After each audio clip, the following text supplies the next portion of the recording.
Hello, hello. What is up, friends? Welcome to the channel, or welcome back to the channel. I'm Dylan from EMF4 Paranormal, and I want to talk today about the equipment we use on our investigations and which ones are some of our favorites that we get the best stuff with. So, let's get right into it.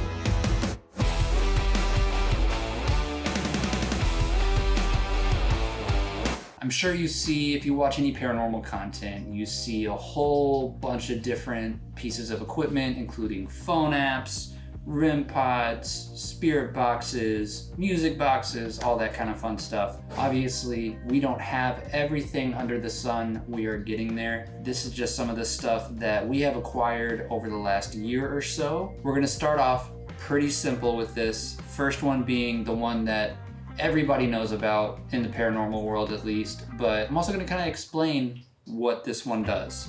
First one is the classic EMF reader. So you can actually kind of see this one. Ray spent some time to bedazzle it, make it more fun. What this does is once you turn it on, it can basically detect electromagnetic frequencies. So what that means is anything that puts off electricity, it's going to show on here. Its original purpose is for, I believe, like electricians, stuff like that.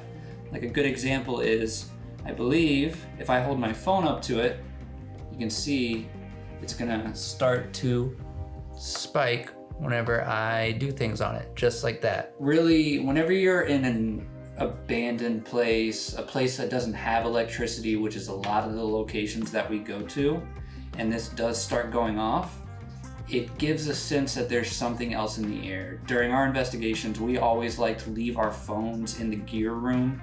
That way there's no chance of something, interfering with it. Finn, okay. Guest appearance, I guess, today. So we're with a celebrity. Okay, if you could not sniff the camera lens, that would be great. So EMF detector, a classic. We bring it along on every investigation.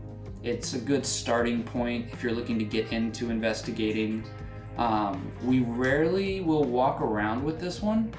We really like to just kind of set it somewhere, keep an eye on it, and if we notice it's spiking with none of us around it, then we know to maybe focus on that area a little bit more and start pulling out other equipment. The next one is a classic one that was apparently popularized by a certain somebody that has a very large TV show, and who has claimed that it wouldn't be what it is without him. So that's a whole different conversation that I don't want to get into. It is the spirit box.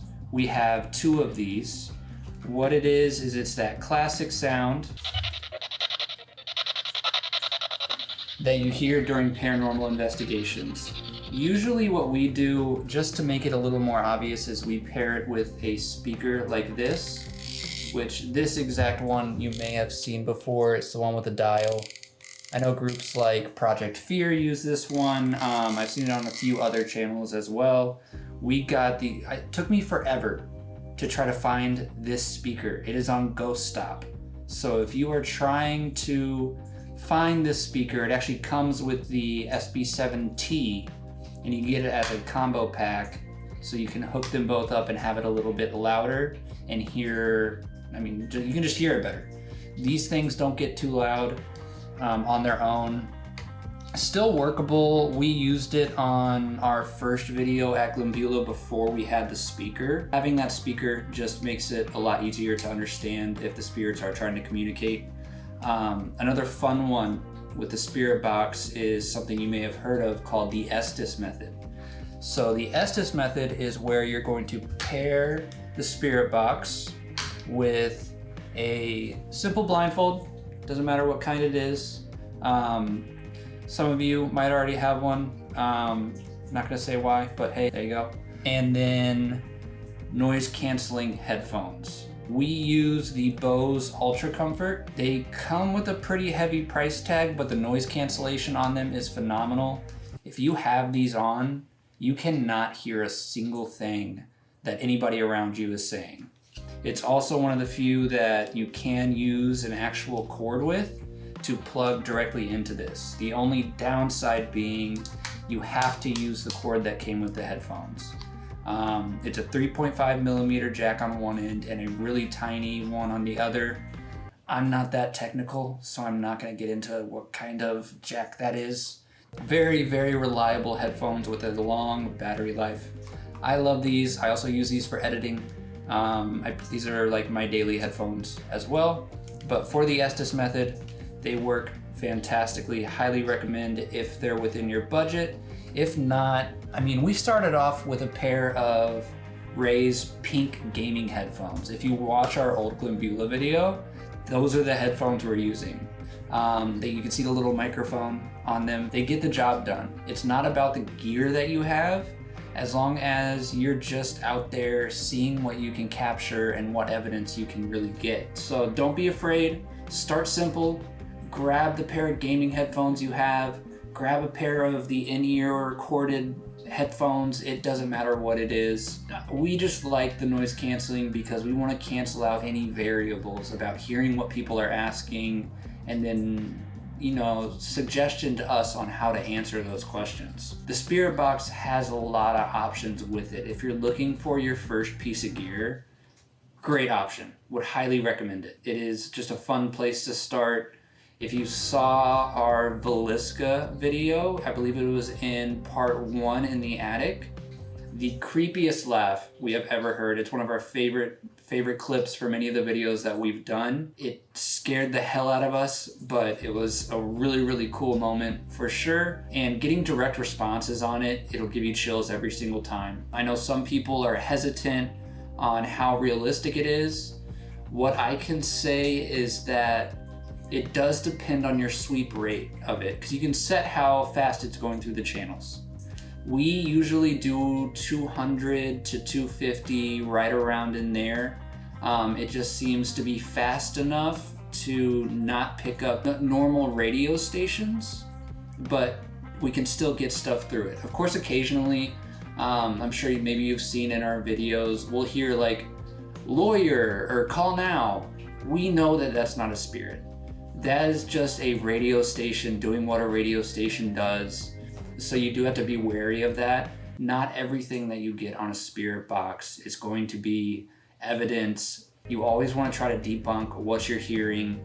If it doesn't make sense, yeah, look deeper into it. See what it could be. Start asking more questions around that and see what kind of stuff you can really get with it.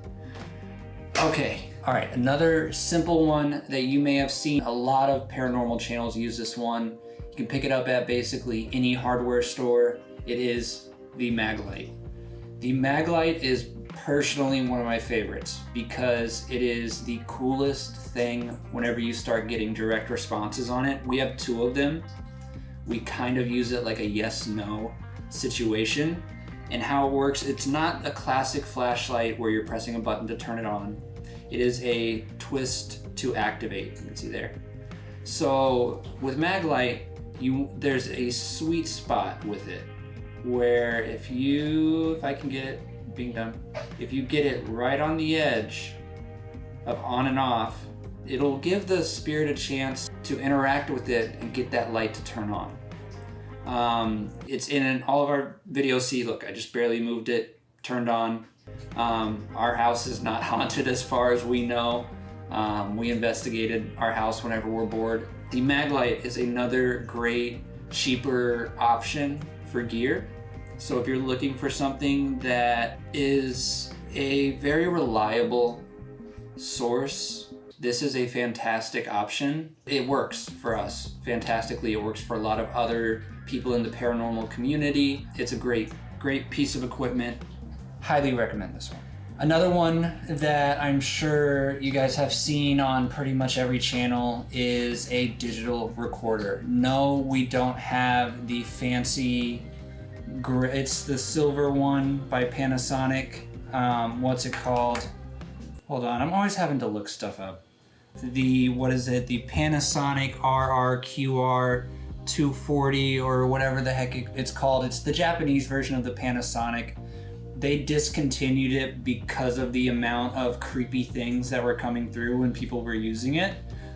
We looked at getting one on eBay. they're running for like $1,000. Oh, hell no, man. What the fuck? Which, ridiculous. Maybe we'll have one day, but that's like the one that Sam and Colby use and all those guys. So maybe one day, but you can get by with just a digital recorder on Amazon. We've gotten stuff on this one. It is a Garmin. Not sure how much we paid for this, but if you saw part 2 of Velisca, we got some pretty cool stuff on it. It was our first time getting like a real EVP, and great feeling whenever you get it. Creepy, but really, really cool. The tough part with doing digital recording sessions in EVP, at least me personally, is understanding what you're hearing until you start editing. That's whenever we picked up on what was actually being said, because that's your chance to boost up those audio levels. But great piece of equipment, very cost effective. You can get a lot with it. All right, we are going to start getting into the more complicated or the more expensive items that we have. But we'll start with one that pretty much everybody uses, which is the classic RIM pod. So RIM pod, I actually don't even know what REM stands for. I'm sure I could look it up. Okay, I'm not gonna be lazy, I looked it up. It is a radiating electromagneticity pod. That's a big word for Elmo. Can't read. Magneticity, it's a word I've never heard before, but it's that. It's a pod that does that. It's a classic. It really, really is. They have a newer version out that is rechargeable. This is one of the old ones where you still have a D or C battery, something like that, in the bottom of it. Before every investigation, you want to swap this out, just in case, because if the battery gets low, you'll get some false positives with it for sure. And how it works is long antenna, right here. Don't feel inadequate, it's okay. And then there's a small switch in the bottom of it that turns the device on. You'll see all the lights. It does a little beep whenever it's getting ready to go on. 3 buttons on it: RIM 0, RIM range, and temp 0. The RIM 0 just zeroes it out. So if I were to press that, it's a reset button. That's all it is. RIM range, we always like to bump that up. It just makes the field around it bigger. Because what this is doing is it's putting out a field of magnet, whatever that word was, I guess. We'll call it that. And anything that gets close to it, you get that classic sound. The cool thing too, the lights on it, my fingers are close to it. Anything that gets near it, you can kind of tell by direction. Like you see how the yellow one's going off, that I'm right there. It'll tell you what direction you're looking in. Whenever our investigations, we see all of them light up, we know that basically something is sitting on it. Not like that, but something is directly on top of it. And then temp 0, there is, here, I'm gonna turn it off so it's not screaming at us. There is another little light. I don't know if you can see that. It's the little light by my finger, right there. That is a temperature sensor. As far as I know with it, it detects temperature changes within a 5-degree rapid change. Which video was it? I wanna say Farrar. The temperature reading was going off all night long. We rarely got any what we call a touch on the RIM pod. We were getting a lot of temperature fluctuations, which even if you've ever played a game like Phasmophobia, you know that temperature changes are a sign of the paranormal. Fun story, that was actually one of my first paranormal experiences whenever I was in my teenage years. But I was at someone's house. It was the middle of the summer. It was like 100 or something degrees out down in Missouri, which I grew up in Missouri. Went into one of the rooms there where the house still felt kind of warm. Suddenly it gets freezing cold in the room and I can see my own breath. Middle of summer, I can see my own breath. Scared the hell out of me. Immediately ran out of that room because I wasn't into the paranormal whenever I was younger. Ray is actually the one that got me into all of this. I ran to another room, I grabbed a crucifix, ran that into the room that I was having my experience in, set it down, couldn't see my breath anymore, so freaked me out for sure, but really cool story. Definitely kind of like a core memory on how all this started. Yeah, rim pop, fun. $200 though. They're expensive. There's other companies that make different types of one. This thing is dusty, Jesus. It sits up on our shelf on display, and we haven't gone on an investigation in like a month. It's expensive, but it's fantastic. Well worth the money. It really does let you know if something is there. We plan on getting a few more of these. Fun fact, if you ever book the Farrar Elementary School, they have like 6 of these that you can take with you. They'll let you use them. You can set them up in a row. We did that in the auditorium. We had 3 of them lined up, and all 3 temperature readings started going off at once, which, not a coincidence. Odds of them all going off at once with a temperature reading are slim to none just because of a technical issue. So that was pretty cool. There wasn't much else in that auditorium room, honestly. I was kind of disappointed. But one thing about investigations, sometimes you don't get jack shit. Sometimes you don't get anything. And not a lot of people like to talk about that. Whenever we do these investigations, we're filming on 3 cameras for 8 hours. That's 24 hours of footage that we gotta go through. Obviously, we can't upload or want to upload a 24-hour video. That would be super, super boring for you guys. So, paranormal investigators, we cut it all down to the fun parts. We try to include a little bit of the boring parts. That's why sometimes our videos are a little bit slower. But we just want you guys to see the reality of everything. So, next up is another one of our favorites, the Ovulus. This one you will see on pretty much every channel. I know Watcher loves to use the Ovulus. We love it as well. It is basically a database of words that spirits are said to be able to manipulate. They can pick from this long list of words and say it out loud.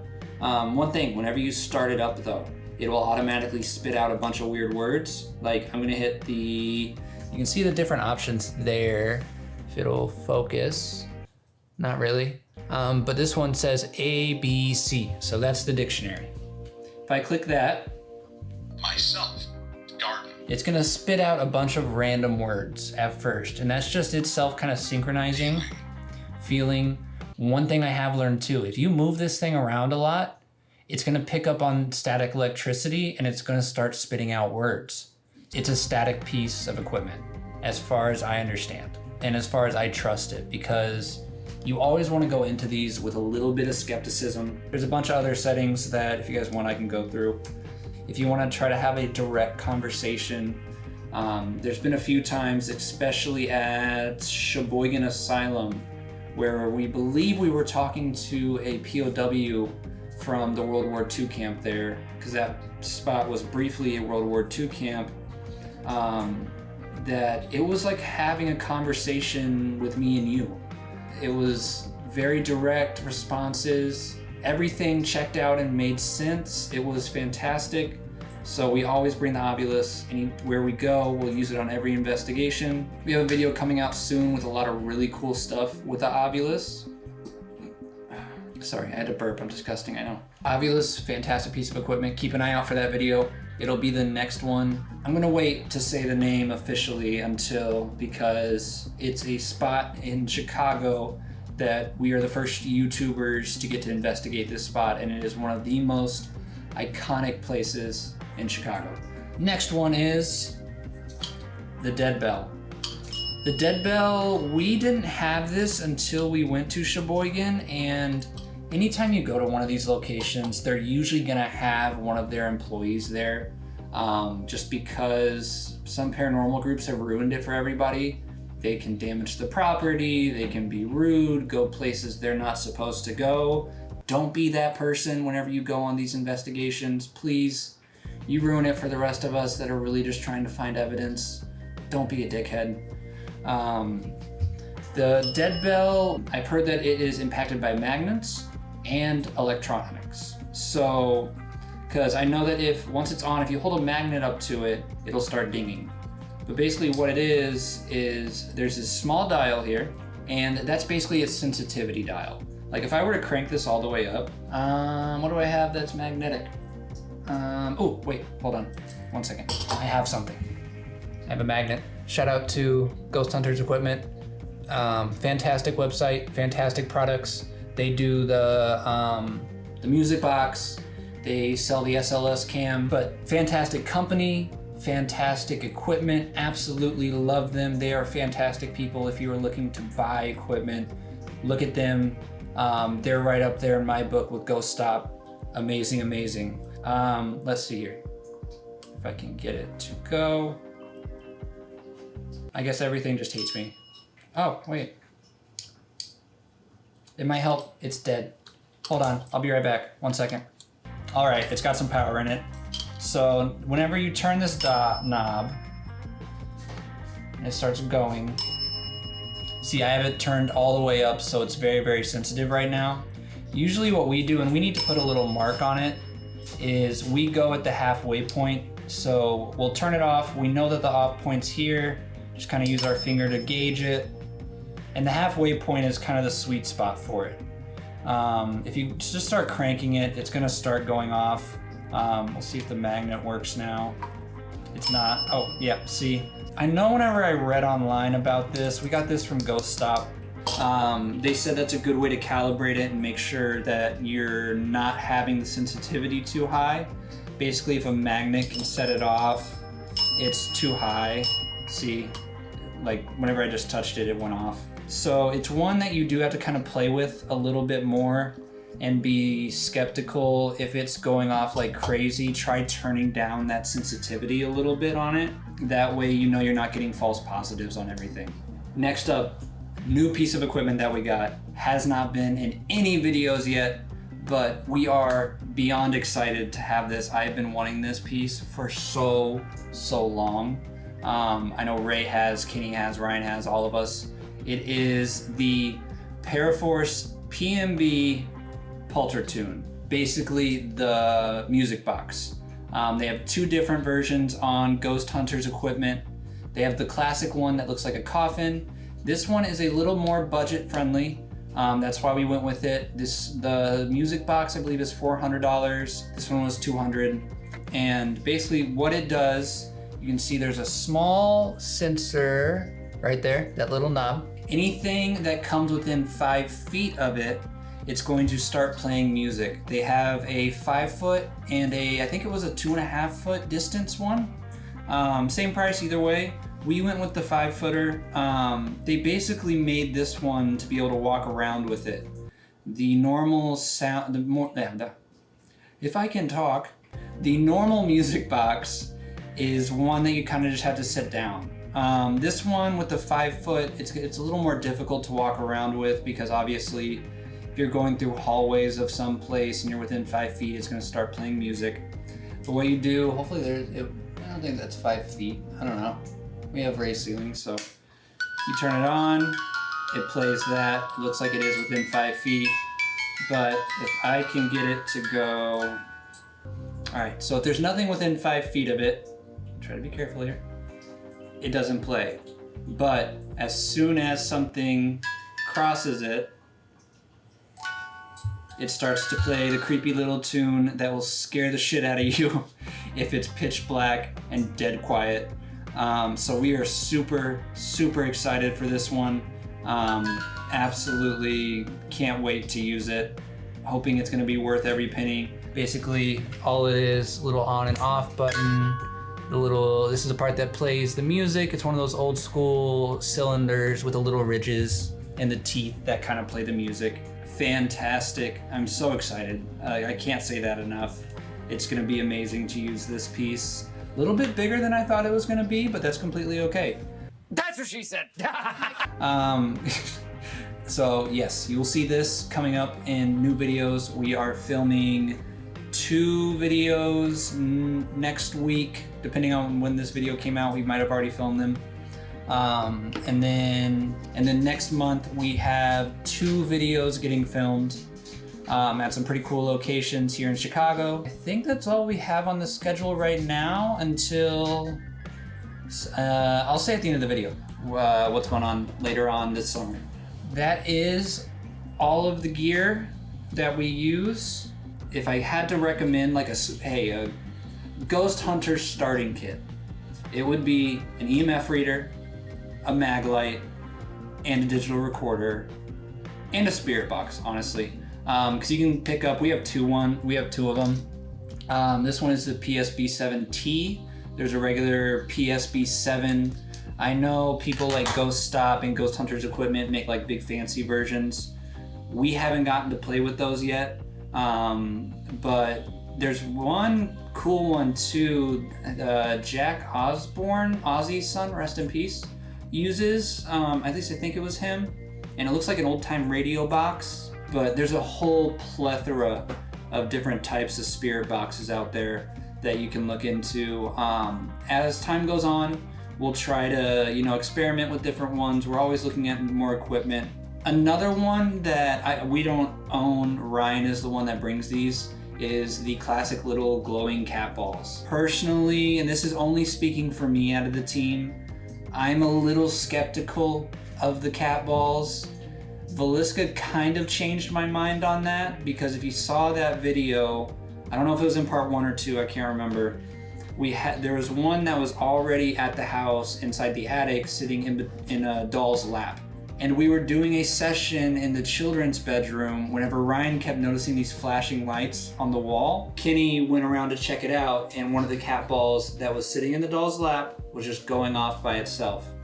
So since then, I'm a little less of a skeptic on it, which is kind of what this is all about. I always like to play the role of, yes, I believe in the paranormal. I'm always gonna have some skepticism about what's going on. I'm always gonna try to debunk things. The rest of the group as well, we're always gonna try to make sure it's not something that is environmental, even like little pipes knocking, electricity in the building, wind, anything that it could be that's not a spirit. We're gonna be kind of hesitant towards just jumping to that conclusion of, oh, it's a spirit. So always keep that in mind. Not everything that you encounter is gonna be ghostly. Think that way if you want, have some fun with it. If you're into paranormal investigations and you wanna get into paranormal investigations, whenever you claim that everything is a spirit, it could harm the community. It makes us kind of look bad. We always wanna debunk. We always wanna try to debunk. And if you can't debunk it, that's whenever you know you got a good piece of evidence. So yeah, that is everything that we have as of this moment for our equipment. We did just release merch. As you can see here, we got nice hoodies. Quality is fantastic. This is our death metal logo hoodie. Super thick fabric. We took a lot of time to make sure it's quality stuff that won't shrink up on you guys. No Gildans, no Hanes, nothing cheap like that. We have stuff like, you may have seen this, the classic ghost shirt with the EMF4 logo on the back. Other hoodies, we have the classic logo on the front of this one with the EMF4 Death Moth on the back. I don't know if you can see that. EMF4 Death Moth. Hoodie goes hard. Love this one. Another classic hoodie, just the logo. It's not the death metal logo. It just has the logo on the front and back. And no, we didn't forget about the girls. We got a couple of crop tops here, some baby tees with the EMF4 planchette on the back. Love this one. Ray's gonna rock that for sure. Or maybe I will, you never know. We got the death metal logo on the front of this one with the big old death moth on the back. So love this. This one's for the girlies. So go pick up what you can. We love these. Yeah. I don't know. What do you think? Maybe?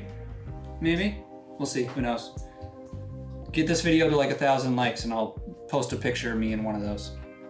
There's a ton of other stuff on there. Like, I'll put it here. We have Paranormal Baddie. We love doing the ghost pinup stuff, so we're gonna be doing more of that in the future. We already know the quality of those, so we didn't get sent samples of those. Super fast ship time. We get ours in usually like 5 days. So if you want to support, head over to emf4paranormal.com. Pick up your merch. We'll make sure we get it to you quickly. We also have stickers coming soon. A whole bunch of fun stuff planned out. We will also, and I'm so excited to say, we will be at Pinhurst Paracon this year. So if you guys see us there, make sure to stop by, say hi. We would love to meet you. Really excited to see a big portion of the community there, and we really can't wait to have access to one of the most iconic places. There is a word, I know Amy Bruni was talking about, Pinhurst might not be around much longer, at least for paranormal investigations. There's words that they want to tear it down for a database center, which, boo. Pinhurst is an iconic spot for the paranormal community. Also, check out Dyllon from Haunted Nights. If you are interested in what's going on with the Conjuring House, he has been a fantastic person for keeping people up to date on that. Shout out to him, truly. He's keeping everybody in the loop on that. And also Haunted Nights. Shout out to Haunted Nights. They are fantastic. So go check out their channel as well. If you like paranormal, let's see, who else can I shout out? Spirit Chasers. Absolutely fantastic people, fantastic channel, fantastic videos. Blood Moon Paranormal, don't want to let those guys get left out. There's a ton of other people in the community that have shown so much love to us. We really appreciate it. You guys have shown so much love to us. We haven't even been doing this a year, and already we're past 2,000 subscribers. So thank you from the bottom of my heart. Thank you from the team. We're gonna start doing more videos like this where we talk paranormal stuff. Maybe even like some reacts videos to our own videos or other videos. So if you guys have cool footage that you want us to see, send it our way. Our email is emf4paranormal@gmail.com. Super easy. Thank you guys so much for watching. Please like and subscribe. It goes a long way. We love this job. We love what we do. And we are so excited for the rest of this year. Just thank you, sincerely, from the bottom of our hearts. Have a wonderful day, guys. Peace.